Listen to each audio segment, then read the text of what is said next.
learned that the World Bank has apologized and has taken down its recent report on the state of student learning outcomes of well-being in the Philippines. Well, I would not want to begrudge sa World Bank, but ito mga international bodies working on the problems of the world should be very careful in their statistics. It is not good to, commit a wrong internationally. But good as any, we welcome their apology, and of course that they should in their apology, the World Bank said that they deeply regret the said report, which advertently published even before the Department of Education had enough chance to provide inputs, and it was an oversight on their part. There was no other time na maganda ang patakbo. I am an outsider ever since. It's the only time that ito ngayon that I'm closely work with people connected with the functions of government and governance na for the longest time without, hindi sabihin na nandito si Secretary Briones, but yung pagdala ng Department of Education was nary a worry for us. It is being supervised and organized correctly. The news day continues here on One News Now. I'm Charles Lejano. Energy Secretary and PDP Laban Vice Chairman Alfonso Cusi says a Pacquiao-Duterte tandem for next year's polls might not be a good idea for a compromise. To tell us why and to discuss other issues raised at PDP Laban's briefing earlier, we have Mean Los Baños now reporting to us live from Rizal. Good afternoon. Let's start with Energy Secretary Cusi appearing in public as a party officer of PDP Laban. Does this mean that the resolution expelling him and two other members still has not taken effect?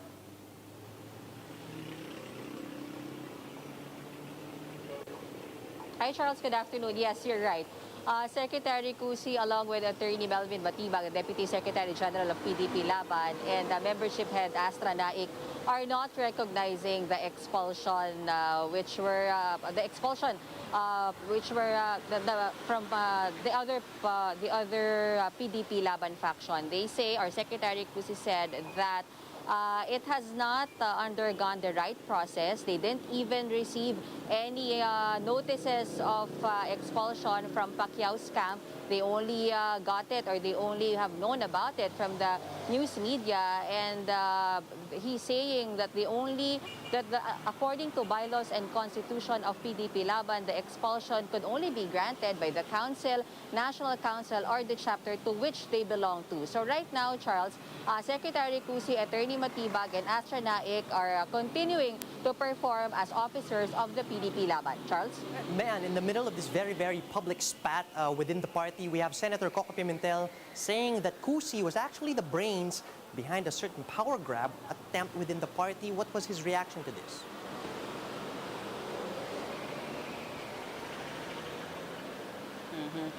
Charles, Secretary Cusi said that there's no attempt for power grabbing, there's no power to grab inside the PDP Laban. As he said, their power comes from the 100,000 strong members or membership of the PDP Laban. And what they're doing right now, Secretary Cusi said, is that they're just trying to fix and put in order the PDP Laban and prepare it for the 2022 elections. And he also said that neither can the power inside the PDP Laban be inherited by the son of the one who's among the founder of it. I think he's actually referring to Senator Coco Pimentel. As we know, Charles, the father of Senator Coco Pimentel, the late Senator Nene Pimentel, was among the founders of PDP Laban. And so Secretary Cusi said that Secretary Senator Coco Pimentel could also not inherit that power from his father. So there's no power grabbing inside the PDP Laban as what was stated by Senator Pimentel yesterday, Charles. Right. And the secretary did urge the camps of Senators Pacquiao and Pimentel to actually go ahead and attend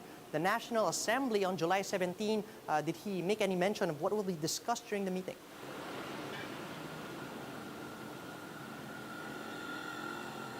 A lot of things, Charles.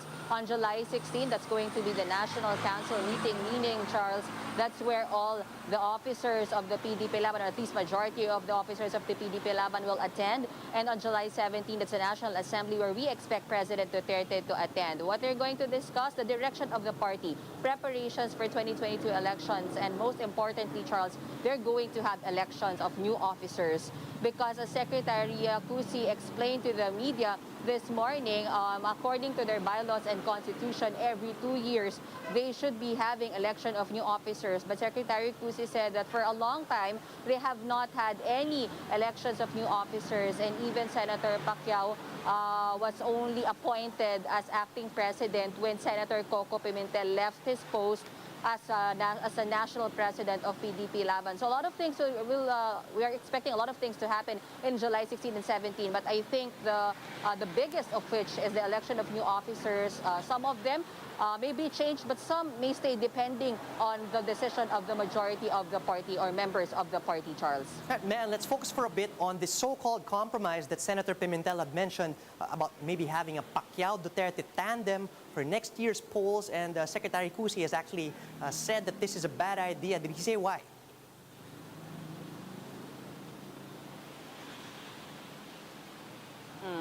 You know, I'll put it in vernacular, Charles, because Secretary Cusi said, in Filipino, sinunog mo na yung bahay, sinunog mo na yung tulay, paano ka pa babalik? And I think it's pertaining to the criticisms, to the statements of Senator Pacquiao against the government, the corruption in the government, and to which we know that President Duterte took offense. So, Secretary Cusi said that it's hard to think of a Pacquiao-Duterte tandem as of now, but he said that it's up to the president to choose his running mate should the president decide to go and join the vice presidential race. And also, Charles, Secretary Cusi said that if ever Senator Pacquiao really has the intention to run for president in the 2022 elections, he has to present himself before the body, before all the members of the PDP Laban, discuss how he's going to govern the country if he wins, and really discuss all his plans. And he can't just, because right now, Charles, Secretary Cusi said that Senator Pacquiao isn't telling them anything about his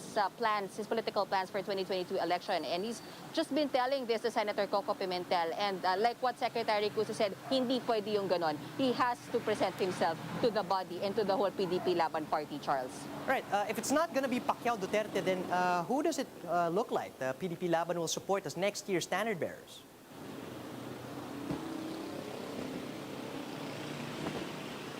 Yeah.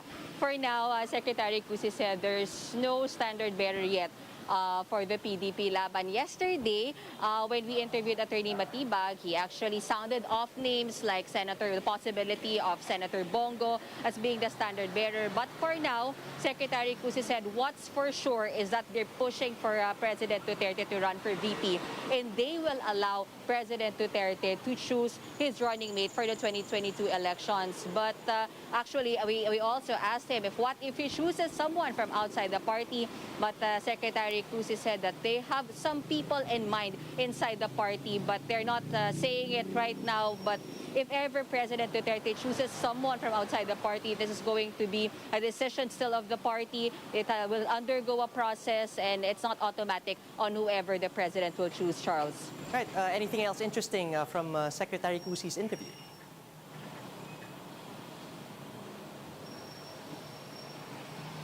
Oh, well, Charles, you know, it's not yet the end of the road for this party.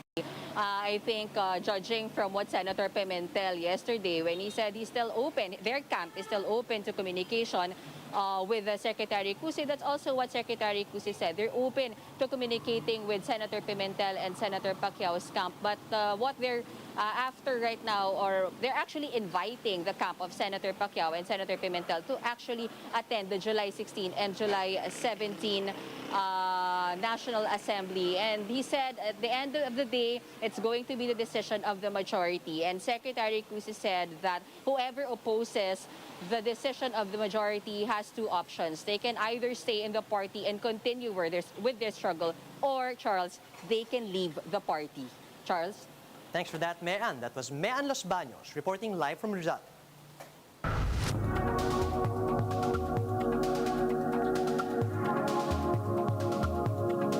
U.S. health officials are now monitoring reports of a rare immune system disorder in some people who received Johnson & Johnson's COVID-19 vaccine.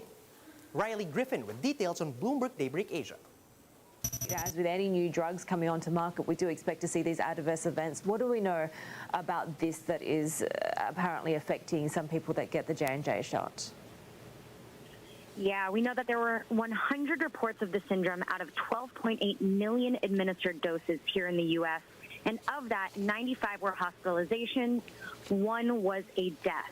Still, this is an incredibly rare condition, and the U.S. Food and Drug Administration revised the fact sheet for J&J to warn vaccine providers and doctors of that disorder within 42 days of being administered the dose. We know that you should take into consideration the tingling feelings in legs and arms. Sometimes this points to muscle weakness or to paralysis. But typically, people with this syndrome ultimately recover. We know FDA is watching this closely. There's not sufficient data right now to suggest causation, but it is the latest in a number of setbacks that have limited J&J's reach to Americans.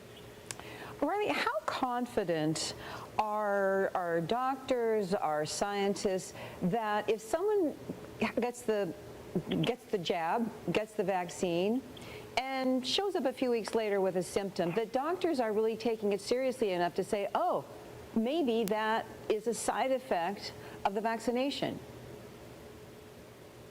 I think all eyes and ears are peeled right now to really be assessing these side effects, whether it's rare blood clots, this specific syndrome, or others. I mean, they're cropping up every day, but it's important to be able to distinguish what's actually related to the vaccine and what's not. This is science working in real time.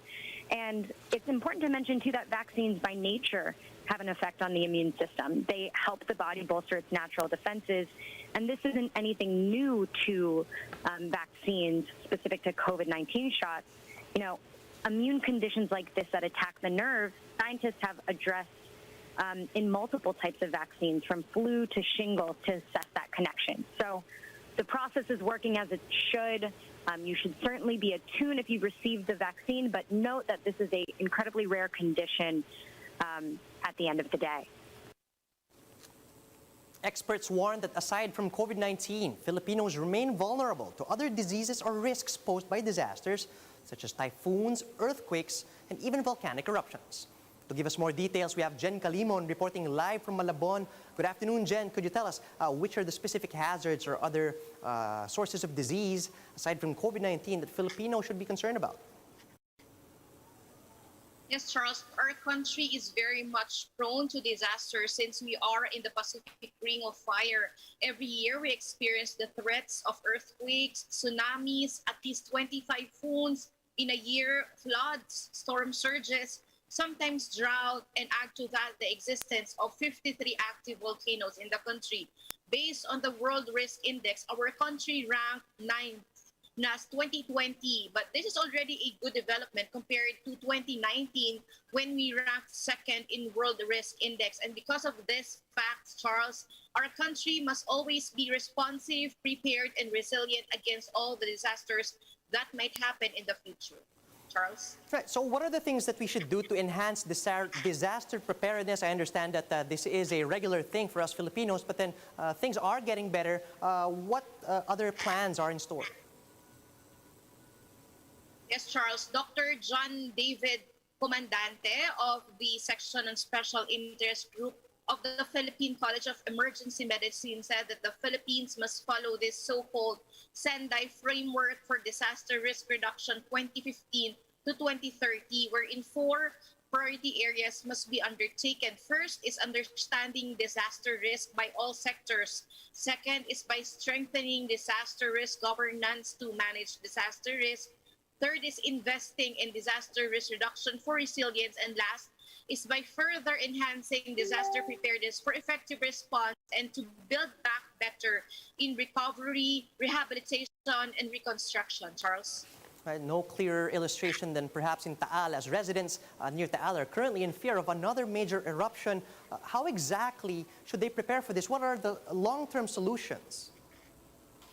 Yes, Charles. Dr. Comandante recommends that residents living near Taal must prepare a go bag which contains essential things such as first aid kit, money, easy-to-open canned goods, crackers, biscuits, potable water, clothes, flashlights, whistle, hygiene kit, medications, and also important documents. They must also have a planned evacuation with their families. Now, during disaster, they must always cooperate and follow any evacuation orders by our authorities to prevent the inhalation of highly dangerous sulfur dioxide. People must wear N95 masks, protect eyes by wearing goggles, and cover skin as possible. They may also close all windows and doors to keep volcanic ash from entering. And if they need to evacuate, do it immediately. And they may also bring animals and livestock to designated evacuation areas. Charles? Jen, we have observed two separate issues when it comes to evacuations.